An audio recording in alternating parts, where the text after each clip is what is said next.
mas a gente está falando de emoção e razão. Acho que encaixa muito bem com filosofia, psicologia e neurociências.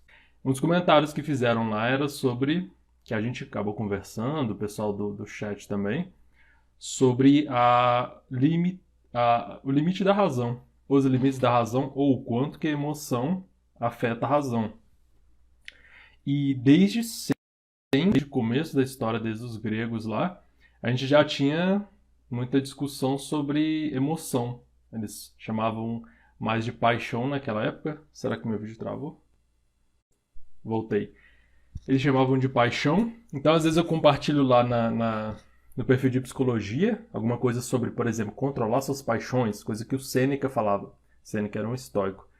E aí é confuso, porque o pessoal não entende que ele está falando do que a gente hoje fala mais como sendo uma emoção. E um link muito legal que eu comentei, eu vou explorar mais aqui, é...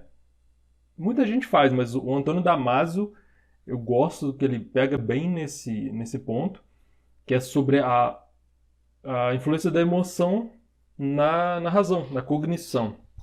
Então, ele tem um livro que chama Em Busca de Spinoza, tem o livro O Erro de Descartes. Ele fala muito disso, que o próprio raciocínio ele precisa de emoção. Olha que doideira. A gente tem historicamente uma briga entre razão e emoção, de você não pode ser emocional, você tem que ser racional, você tem que controlar ou não ter emoções. E na verdade não é bem assim, porque você tem a emoção ajudando a pensar. Então, por exemplo, ele fala dos pacientes dele, ele é neurologista, alguns, né, tinham danos no cérebro que atrapalhavam o processamento emocional. E aí ele perguntava pro cara assim, que dia você prefere voltar aqui? Aí o cara não conseguia responder. Ele falava, terça, quarta, o cara não conseguia responder. Porque assim, se for pensar só racionalmente, em todas as coisas, a sua tomada de decisão fica muito prejudicada. Que você vai começar a pensar assim, nossa, tem milhões de possibilidades. Entre terça e quarta tem milhares de variáveis que podem influenciar.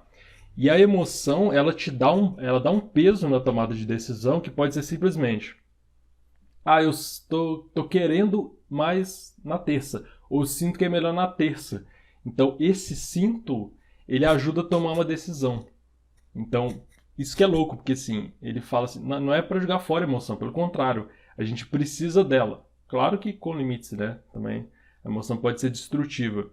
Mas essa virada que o Spinoza falava de como que a gente é tão emocional, ela vem acontecendo em parte na filosofia, também na psicologia, nas neurociências, na economia. Então, por exemplo, antigamente em economia você tinha uma ideia de o homo economicus. Então eles pensavam assim, não, as decisões financeiras são racionais.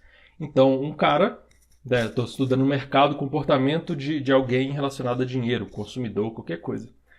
O cara decide custo-benefício. Então, isso é bom, vantagens e desvantagens. E simplesmente assim. E um dos grandes problemas que eles tinham na ciência econômica era que eles perdiam previsibilidade, não conseguiam entender direito um monte de coisa, porque não colocavam o aspecto emocional em jogo. E até por isso, por mostrar vários problemas de decisão, de raciocínio, que o homem não é tão racional assim, e aí entra num outro ponto que eu queria tocar, que é o inconsciente, o Kahneman, Daniel Kahneman, ganhou um prêmio Nobel. Então, ele ganhou em economia, né? E ele é um dos grandes nomes de um campo chamado economia comportamental, para vocês verem assim, quanto que influencia esse aspecto todo, que é minha tomada de decisão, minha emoção, e todo esse conjunto vai influenciar meu comportamento. Seja consumindo, seja com dinheiro, seja com outras pessoas. E muita coisa, por exemplo, da filosofia, e eu faço isso muito lá no perfil de psicologia, muita coisa da filosofia a gente encaixa na psicologia. Por exemplo, eu falo muito do estoicismo. O estoicismo falava muito de usar a razão, mas também para controlar a emoção, para pensar melhor. E, como eu comentei do Sêneca, que falava de lidar com as paixões, ele falava algo como é bom você viver em guerra com suas próprias paixões, ou seja, você trabalhar suas próprias emoções, e em paz com as emoções dos outros. E assim, os outros vão ter emoções, vão fazer um monte de coisa que talvez não seja legal por causa das emoções. E se você ficar brigando o tempo todo, ficar reagindo muito forte emocionalmente por causa disso, você também tá perdido. Porque, enfim, você tá lidando com um monte de gente o tempo todo. E o estoicismo fala muito disso, de como eu trabalho a minha reação frente a isso. E o estoicismo, ele é uma base, por exemplo, da terapia cognitiva, que uma base filosófica.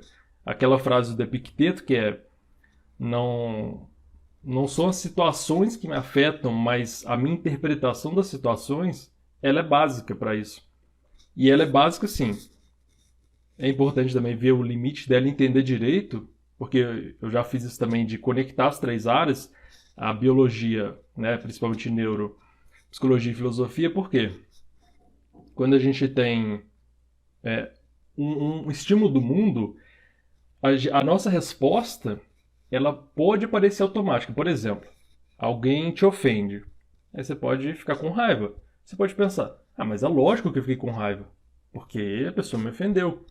Só que se você pensar bem, a ofensa ela não é absoluta. Então, por exemplo, a mesma coisa que a pessoa te disse, te ofendeu, ela pode dizer para outra pessoa e não ofender outra pessoa. Ou a outra pessoa não vai reagir da mesma forma. No futuro, você pode nem ligar mais para essa ofensa. Você pode pensar no passado, pensar, nossa, por que eu ligava para aquilo? Por que eu me importava com aquilo? Então vê que não é uma questão só de estímulo e reação, é o estímulo, aí entra processamento de informação, que é o que o cérebro faz, né? Ele tem informações do mundo que ele vai processar, então tem os inputs, que são informações que entram, e ali vai ter um processamento e vai ter outputs, que é comportamento, emoção e pensamentos. Então vê como que é interessante juntar todas as áreas. Na neuro, por exemplo, na neurociências, tem uma área específica para isso, que é a neurociência emocional ou afetiva. Então tem o Damasio nela, tem o Ledoux também, Joseph Ledoux.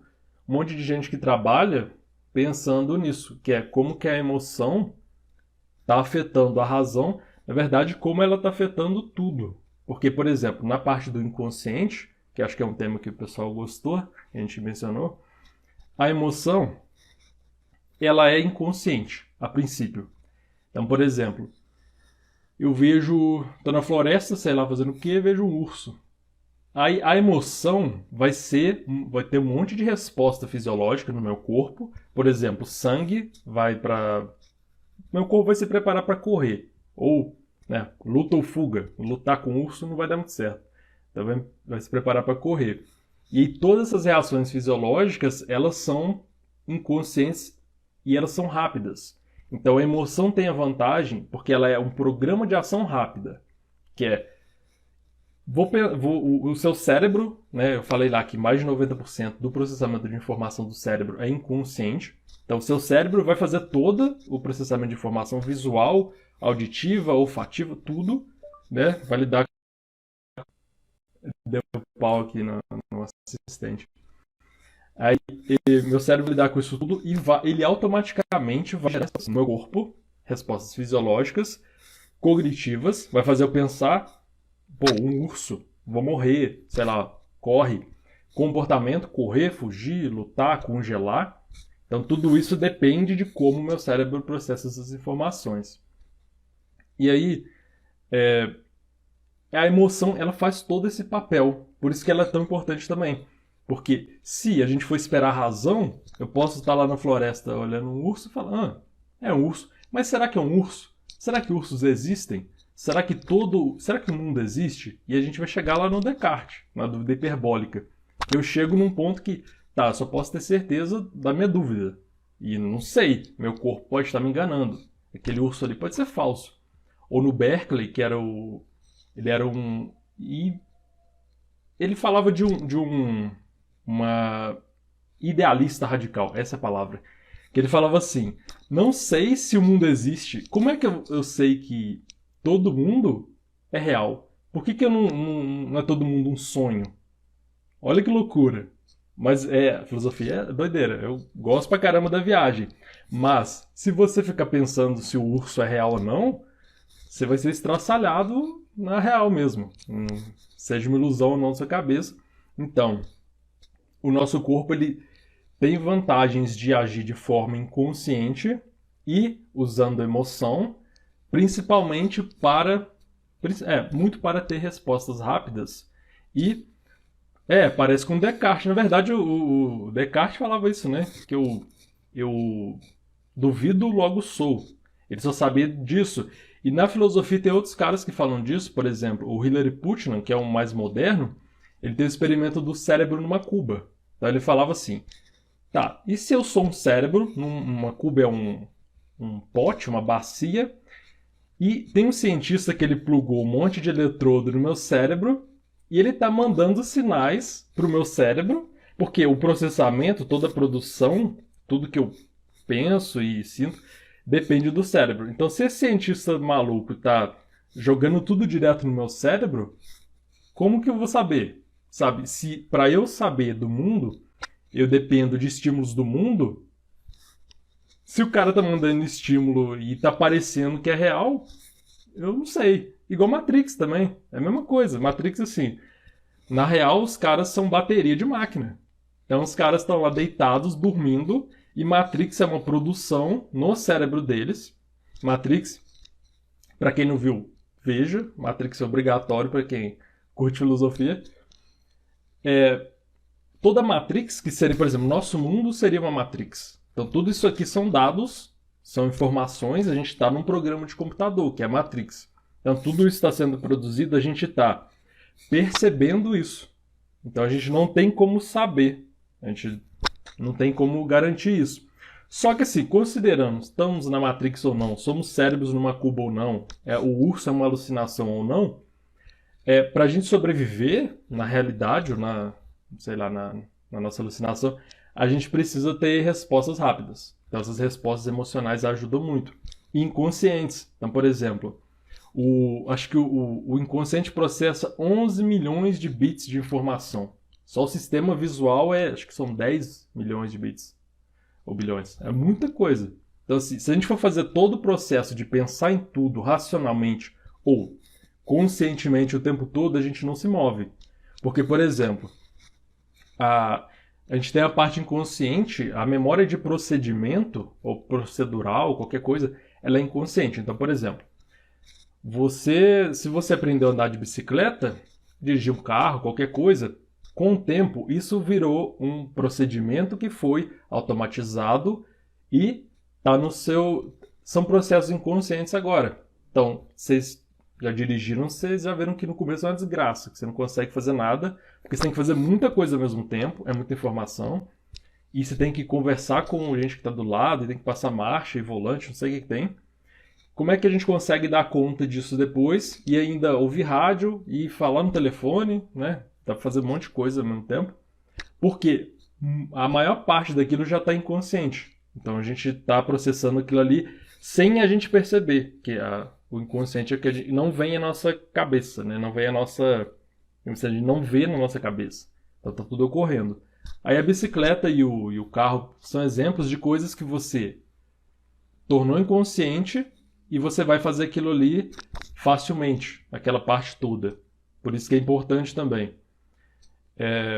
E a gente tem, por exemplo, a resposta de medo também. Uma fobia, por mais que... A fobia é um caso problemático, né? Mas o medo em si ele é aprendido muito rápido. Então, por exemplo, se eu tenho experiência, se eu estou lá com um urso, eu posso aprender rapidamente a ter um medo forte de urso. E aí eu posso desenvolver uma fobia que, no futuro, eu não posso pensar em urso. Eu não posso ver foto de urso, eu não posso ouvir falar em urso que meu corpo começa a responder. Meu coração começa a acelerar, a boca secar, começa a suar frio. Por quê? É adaptativo, é funcional, então o nosso corpo é construído com uma utilidade, que é proteger. Então faz mais sentido pro corpo, para a sobrevivência, que a gente responda rápido, ou tenha medo mesmo que não precise, do que se a gente não tiver medo nenhum. Se a gente não tem medo nenhum, a gente morre. É igual se a gente não tiver dor, a gente morre. Tô fazendo um resumo. Cara, se for gente, eu não tô falando que tá fazendo um resumo e tá puto porque foram 2 horas para 3 páginas e meia. Isso é outra coisa, cara, que, por exemplo, esses assuntos todos que eu tô falando. Hoje em dia, isso aqui eu simplesmente liguei e tô falando, porque uma coisa vai levando a outra. Só que se fosse há, sei lá, 5, 6 anos atrás, sei lá, se eu fosse falar a mesma coisa, eu ia ficar. Eu não ia conseguir, na verdade. Porque tudo é muito novo. Agora é tudo muita coisa automatizada, eu simplesmente vou lembrando, vai aparecendo na minha cabeça e tem questões emocionais também. A emoção é muito importante para a memória. Então, por exemplo, se você, o medo, ele é muito porque a emoção dá um peso muito forte naquela experiência. E porque se fosse só racional, eu vou ficar lá pensando se o urso é real ou não. E eu morro. Tô sendo 100% racional, mas morri. Então não adianta muito. Enfim, tem muito exemplo disso.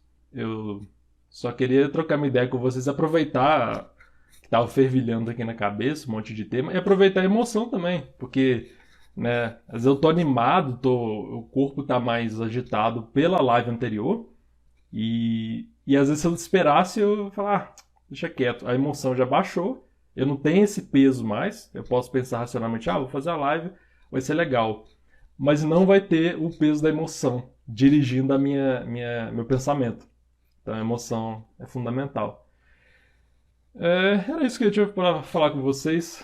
Então, se vocês tiverem comentários e tal, vocês podem também comentar comigo depois lá na Universo da Psicologia.